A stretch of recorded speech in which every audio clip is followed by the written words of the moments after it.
Their vision of our success is still our vision of our success. You know, coming in and growing up under my father's guidance really put the focus on customers and employees. I can remember a time when we had no loading docks either at the distribution center or at the branches. And the amount of man hours required to move product was just crazy.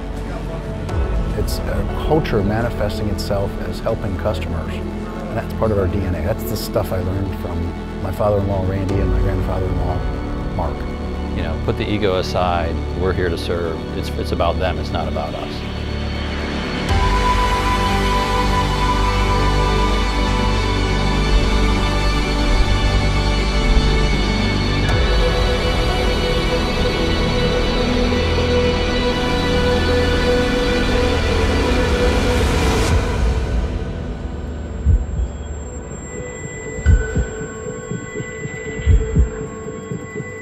They risk so much, and now, what does that feel like to you as far as our level of responsibility to continue that legacy?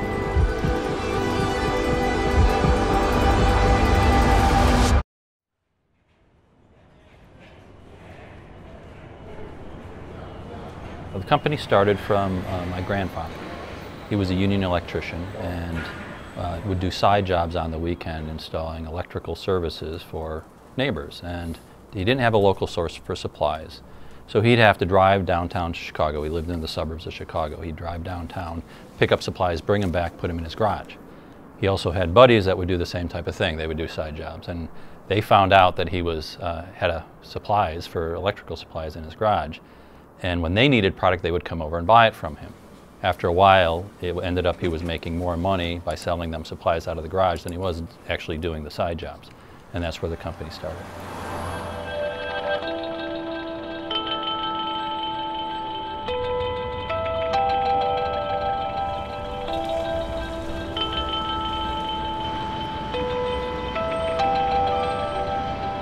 Whether it's this company or any company, I think one of the important things is being able to handle failure.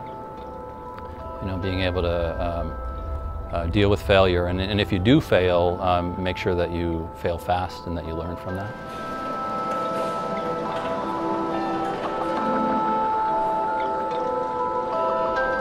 I think the other thing that maybe people don't realize is that success doesn't happen overnight.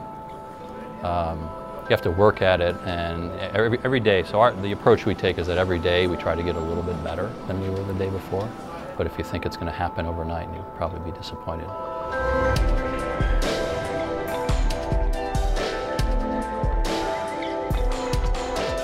Really just trying to take that incremental improvement, and then over a period of time you look back and you see this huge progress that you made, and people wonder, how did you do that?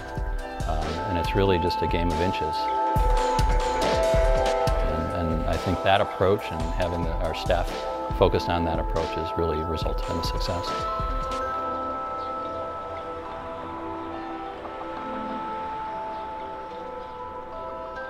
So, I mean, in my memory, Grandpa Tice was around when I started in this business, and he was retired, but he still came into the office every day and opened the mail and said hello to everybody. When you asked him a question, it was the walnut story. He would remove the walnut from his mouth, speak, and then put the walnut back in. And the values were absolutely in him. They went to his son, Randy, who's the current chairman of the company, and they've always been here. Hey, Uno. How are you?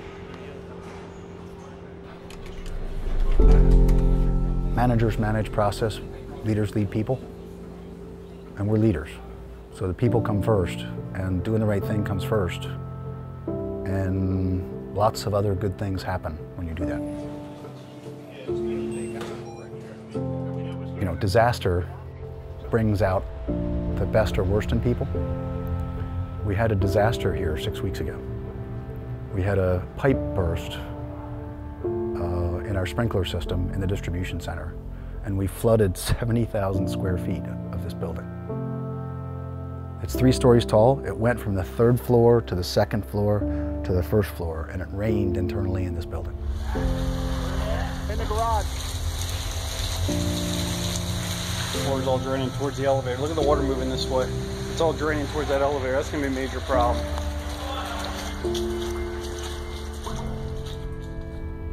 You ready for this?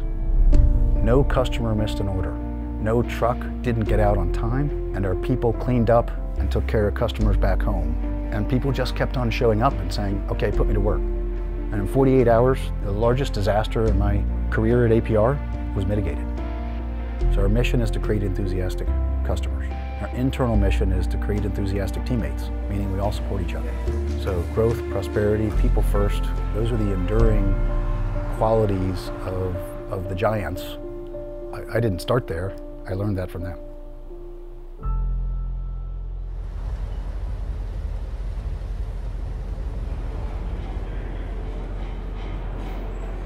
Come on through.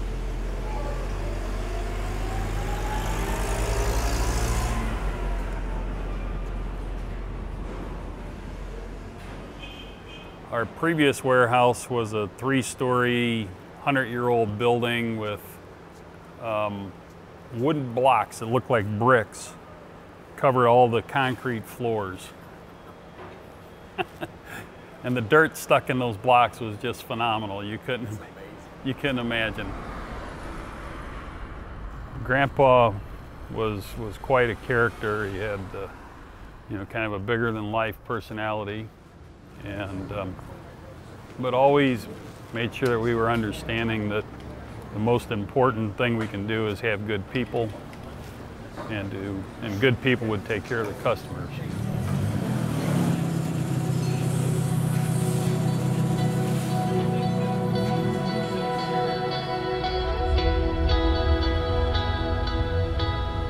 So as you think about Crescent, as you think about your day-to-day, what is it that motivates you to get up every morning, pick your head up off the pillow, and go in and try to make a difference? What is it that motivates you?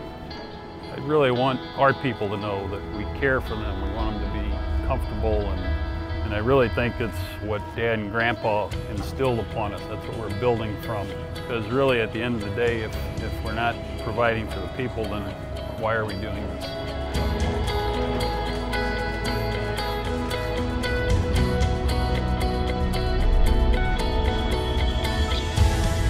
I think the legacy I want to leave is really the same thing. It's really that service model, showing people that in a giving way that we're here to serve.